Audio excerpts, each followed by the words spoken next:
세월호 유가족의 수사권과 기소권 요구를 정면으로 거부한 박근혜 대통령을 향해 부정적인 여론이 거세지고 있습니다. 야당 국회의원들은 국민에 대한 계엄 선포라며 강하게 비판하고 나섰습니다. 노지민 PD와 함께 알아보도록 하죠. 어서 오십시오. 안녕하십니까? 네, 지금 정치권에서는 어떤 발언들이 나오고 있습니까? 네, 오늘 긴급 의원 모임을 가진 민주연합 의원들은 기자회견을 통해 박 대통령 발언에 대한 입장을 밝혔습니다. 본래 당 비대위원장직의 논의를 위한 모임이었지만 결과 브리핑에서는 박 대통령에 대한 비판만 전했는데요.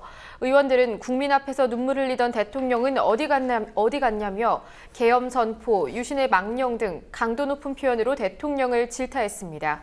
오늘 발언 잠시 들어보시겠습니다. 말했다는 것은 세월호 참사와 진상규명을 막는 당사자가 대통령이라는 것을 만천하에 천명한 것이고, 동시에 세월호 유족과 국민들 앞에서 한 자신의 약속, 눈물을 치워버리고 정치적 이해득실에 따라 국민을 갈라치기 위해서 자기 지지자들만 보고 임기를 끌고 가겠다는 선전포고이자 세월호 문제를 핑계로 한 계엄 선포이다. 박근혜 대통령은 유가족들의 여한이 남지 않도록 세월호 특별법을 만들어야 된다, 이렇게 말했습니다. 그런데 이제는 유가족들의 뜻을 정치적으로 문제 삼고 또 정치적으로 오염되어 있는 것냥 이렇게 매도하는 것은 박근혜 대통령이 청와대를 중심으로 해서 이 정부가 책임져야 될 것들을 피해가기 위한 그런 잘못된 태도를 국민들 앞에 노정하고 있다고 하는 것입니다.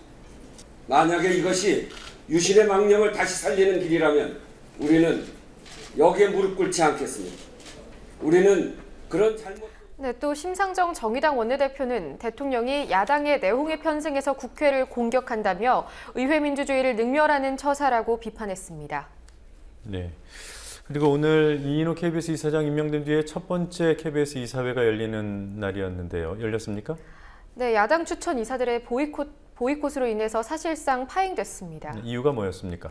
네, 지난 12일 야당 추천 이사 4명은 이 이사장에게 역사관 논란과 KBS에 대한 공개 질의서를 보내며 오늘 이사회 자리에서 입장을 밝힐 것을 요구했는데요. 하지만 이인호 이사장은 그제 역사관이나 가치를 검증하는 것은 결코 용납될 수 없는 일이며 선례를 남겨선 안 된다며 거부했습니다. 야당 이사들은 국민의 방송 KBS의 최고 의결기구 수장이 어떤 생각과 가치관을 갖고 있는 사람인지 알 권리가 있다며 논란이 된 사안에 대해 공식적으로 의견을 밝히는 것이 순리라고 강조했습니다. 답변이 나올 때까지는 이사회에 참석 못한다, 이런 입장이군요. 네, 현재로선 그렇습니다. 네. 그리고 한국 최대 교수가 학생들을 생체 실험 대상으로 삼았다는 지적이 있던데요. 무슨 말입니까? 네, 정의당 정진호 의원이 한국 최대 교수들과 대학원생들의 연구 논문을 분석한 결과 밝혀진 사실입니다. 한 최대 교수와 대학원생들은 연구 논문을 위해 지금껏 학생 218명의 근육과 지방을 채취하는 일을 10년 넘게 자행해왔습니다. 네. 학생들 비중이 얼마나 된다는 거예요? 네, 218명의 학생들 중 절반 이상이 한 최대 학생입니다.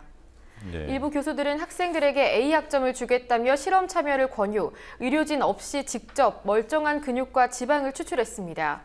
실험에 협조한 한 학생은 근육 채취로 인한 부작용 때문에 다리 신경이 마비됐고 국가대표라는 꿈을 포기한 것으로 알려졌습니다.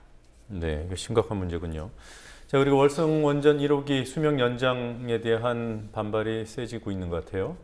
네, 오늘 오전 노후원전 폐기와 탈핵을 위한 환경운동연합의 집회가 진행됐습니다. 집회 도중 환경연합 소속 전문 산악인 2명이 프레스센터의 20층 옥상에서 현수막을 펼치며 하강하는 아찔한 퍼포먼스를 펼쳤습니다.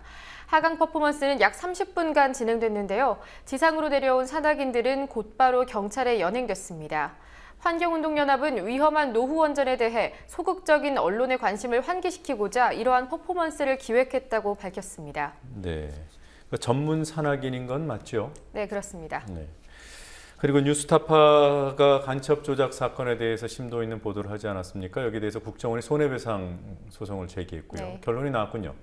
네, 신모 씨 등 국정원 직원 3명, 지난해 뉴스타파가 보도한 합신센터에서의 협박, 감금, 폭행 등을 하지 않았다며 김용진 대표 등을 대상으로 1억 5천만 원의 손해배상 청구 소송을 제기했는데요. 서울중앙지법은 그 국정원 직원들이 원고로 특정됐다고 볼 수 없고 국정원 수사관이라는 집단에 대한 표현이 원고들 개개인을 지칭한다고 보기 어렵다며 청구를 기각했습니다. 뉴스타파가 간첩 조작 의혹을 제기해온 유우성 씨 사건은 1, 2심에서 모두 무죄로 판결됐습니다. 네, 그러니까 뭐 소송을 제기한 사람 자체를 특정하기가 어려운 소송이었군요. 네, 그렇습니다. 그리고 지난 5월에 발생했던 고양 종합터미널 화재 사건, 그 네. 원인이 무엇으로 확인됐습니까? 네, 검찰이 오늘 종합적인 인재였다고 밝혔습니다. 검찰은 오늘 고양터미널 화재 참사의 책임자로 설비공사 현장 소장과 가스배관공사 작업반장 등 7명을 구속 기소하는 한편 발주업체와 건물관리업체 등 7개 업체 관련자 18명을 불구속 기소했습니다. 검찰은 사고 당일 가스배관 용접 작업 진행 중 가스가 누출됐고 이 가스에 용접 불꽃이 튀어 발화된 불길이 마감재인 우레탄 폼에 옮아 붙었다고 밝혔습니다. 네, 그 우레탄 폼에 불티가 옮겨 붙었을 것이다. 이런 네. 보도는 뉴스K가 화재 직후에 보도를 했습니다. 그 내용하고 같은 결과가 나왔군요. 네, 그렇습니다. 또한 사고 직후 현장을 둘러본 건설 노동자는 당시 전기, 가스 등 분야별로 공사를 나누어 발주할 때 필요한 종합적인 공사 계획이 없을 것이라는 점도 지적했는데요. 이 역시 조사 결과 사실로 드러났습니다. 네, 네, 총체적인 인재다 이런 결론입니다. 네. 자, 검찰이 그 산케이 신문, 일본 산케이 신문 지국장에 대한 수사를 벌이는 데 대한 일본 내부의 반대 여론이 확산되고 있는 모양이에요. 이번에는 문인 단체들이 입장을 발표했더군요. 네, 일본의 문인단체인 일본 팬클럽이 어느 나라에서도 정부나 정치인의 행동은 항상 언론의 감시 대상이며 비판의 대상이어야 한다. 이를 위해 언론의 자유를 최대한 완전하게 보장해야 한다고 밝혔습니다. 또한 정부나 정치인이 고발, 고소, 소송하거나 기자를 조사하는 행위는 언론의 자유를 사실상 제한하는 것이라며 정부를 비롯한 권력자는 이런 행위를 삼가야 한다고 정부에 일침을 날렸습니다. 네. 그런데 검찰은 산케이 신문 서울지국장에 대한 출국 금지 기간 또 연장했어요? 네, 벌써 4번째입니다. 검찰은 어제까지였던 가토 지국장의 출국 금지 기간을 오는 25일까지로 열흘 더 연장했는데요. 산케이 신문은 오늘 이 같은 사실을 전하며 가토 지국장이 기소된다면 박근혜 정권은 국제사회로부터 한층 더 비판을 받게 될 것이다. 세계 무대에서 한국 대통령의 언론 자유에 대한 언동이 주목되고 있다고 지적했습니다. 네, 이건 뭐 국제적인 여론 이전에 국내 여론이 일본 문제에 대한 정부의 이런 강경한 입장을 이렇게 지지하지 않는 경우도 드문 것 같아요. 네. 그리고 교육부가 전교조 미복귀자들에 대한 징계를 뭐 강행을 하는 모양이군요. 네, 강원, 울산, 경남교육청은 아직까지 미복직 전교조 전임자들에 대한 직권면직을 추진하지 않고 있는데요. 교육부는 이들 시도교육감 대신 직접 징계위원회 개회를 지시해 복귀하지 않은 전임자를 직권면직하겠다는 방침을 발표했습니다. 강원교육청은 교육부가 나서서 이를 복잡하게 만들고 있다며 또 다른 법적 분쟁과 갈등만을 초래할 것이라고 비판했습니다. 네. 네, 전교조 당연히 반발을 할 텐데 어느 정도의 입장을 내놓고 있습니까? 네, 전교조는 오늘 성명을 통해 법적 다툼이 끝나지 않은 상황에서 전임자 근무를 못하게 하는 것은 누구에게도 실익이 없다며 교육부의 행정대집행은 교사들의 노동권을 뒷밟고 교육감의 고유 권한을 침해하는 위법적 조치라고 지적했습니다. 또한 직권면직이 강행될 경우 해당 조치에 대한 취소 소송과 집행정지 가처분 소송을 제기하는 한편 대대적인 항의 집회를 열겠다고 밝혔습니다. 네, 뭐 이것도 국제적으로 망신에 해당하는 또 조사 결과가 나왔습니다. 한국인들이 느끼는 삶의 질이 아시아에서 최하권이다 이런 여론조사예요. 네, 미국 여론조사기관 갤럽이 현지 시간으로 어제 2013 세계 웰빙 지수, 즉 삶의 질 순위를 발표했습니다. 135개국 국민을 대상으로 조사한 결과 한국은 장기 내전 중인 이라크보다도 2단계 낮은 75위를 기록했습니다. 또한 무려 86%의 국민이 삶의 목표 실현에서 고통받는 중이라고 답했으며 건강과 의욕을 묻는 질문에 부정적이라고 답변을 한 국민도 83%나 됐습니다. 네. 그리고 평판지수라는 게 있어요? 그건 또 뭡니까?